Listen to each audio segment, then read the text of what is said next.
Hey there, welcome to Mad Mel's Mic. Thanks for joining me. My name is Melissa and this is a podcast all about me, about my life with PTSD, about my life with a husband and kids and friends and everything in between. Thanks for tuning in.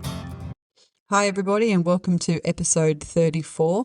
This week I've decided to mix things up a little bit and give everybody a little bit of a sneak peek as to what my resilience motivational speaking presentation will be. This is just a quick snippet. It doesn't go into the finer points, but gives people a bit of an idea about it. I just wanted to point out as well that there won't be any talk of trauma or things like that. So just, have a listen and I hope you enjoy it.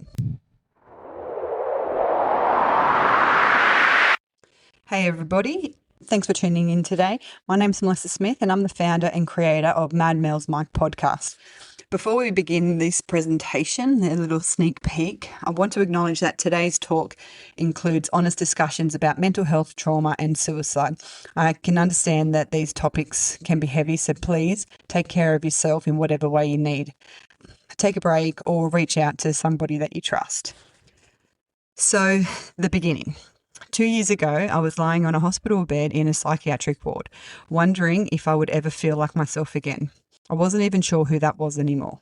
The fog was thick and the silence was deafening, but out of the silence I found a microphone.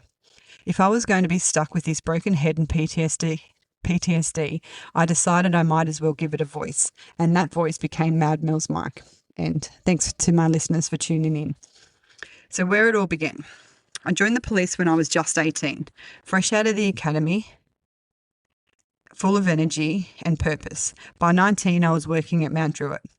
I want to be clear, very, very clear here, that I do not regret joining the police force. And more importantly, I don't regret any of the things I did in my career. Even knowing it would break me, I'd do it all again. And I'd do the job that broke me in a heartbeat tomorrow. Because it mattered and the people mattered. But when I was medically retired after being diagnosed with PTSD, I ran. Literally. I started a business and I ran because running was the only way I knew how to cope. Until February 2023, I ruined my ankle. I remember somebody saying to me on the netball court, I was laying there, what felt like holding my ankle together. And she said, there is a reason why this has happened, but you don't know it yet, but there will be. And at the time, I thought they were full of it. You can only imagine what was running through my head at the time, being told that. But she was right. She was very, very right. Because when I couldn't run anymore, I finally had to stop and face my PTSD.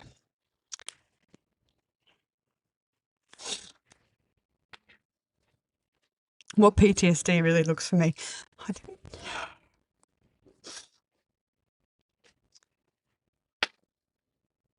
Sorry, listeners, I didn't expect to get choked up doing this, but I'm going to soldier on.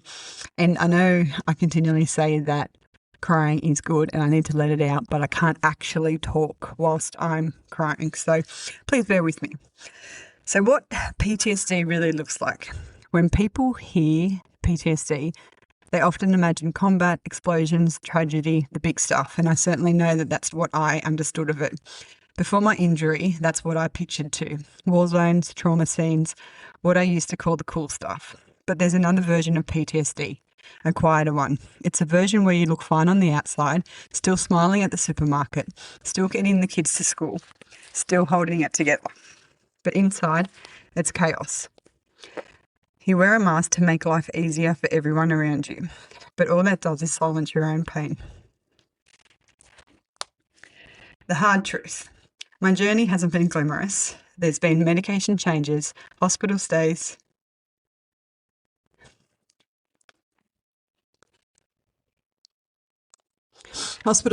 numbness, and moments of deep hopelessness. There's been grief for my identity, my career, and for the version of me that I thought would last forever. Oh boy, this grief has hit me hard. I remember asking myself, if I'm not a police officer, then who am I? But through that darkness, there have been flickers of light, music, laughter, friendship.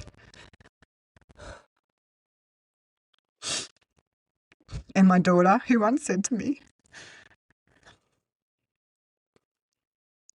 living with somebody with PTSD is like secondhand smoke. The feelings rub off on you. That one hit hard and it still does. Right, let's try and get through this. So finding my voice again. I started Mad Mel's Mic not because I had all the answers, but because I needed to feel human again. I needed a purpose. Recording each week gave me that.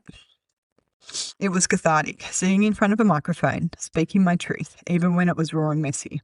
And what I've learned is this. You don't need a glamorous cure to be enough. You don't need to be strong all the time to inspire people.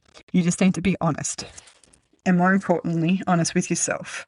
Because no one is coming with a magic wand to fix you. Healing takes work, and mental health is hard work. The power of kindness. When I was in hospital, I saw incredible kindness from others who were also struggling. Their strength and openness empowered me to take my own mask off. Kindness from others is powerful, but kindness to yourself, that's where the real healing begins.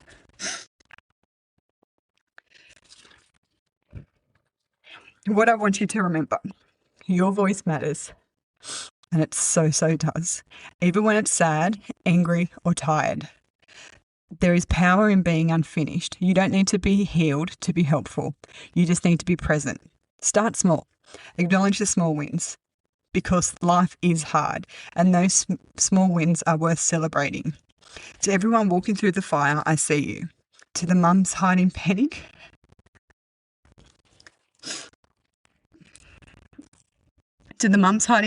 behind packed lunches, I see you. To the men and women doubting their worth because of their diagnosis, I see you. To the survivors who keep showing up even when it hurts, I see you. You are not broken, you are becoming. And if I can stand here before you today, not healed, but hopeful, so can you. And in closing, please reach out if you need support. It is a strength, not a weakness. At first, I thought my PTSD made me weak, but one of the psychologists reminded me, you were only injured because you were brave. I share my story for those who can't.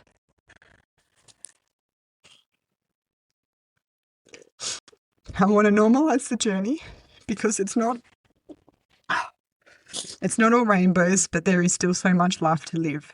And honestly, I wouldn't want to be anywhere else in the world right now, but standing here, sharing my story with you, because you are important, and so am I. Thank you. It was a short and sweet episode this week, but that one actually hit really hard, and it's something that I really want to get out and keep doing. So if you would like to have me talk to anybody, please reach out. Have a good week and be kind to yourself.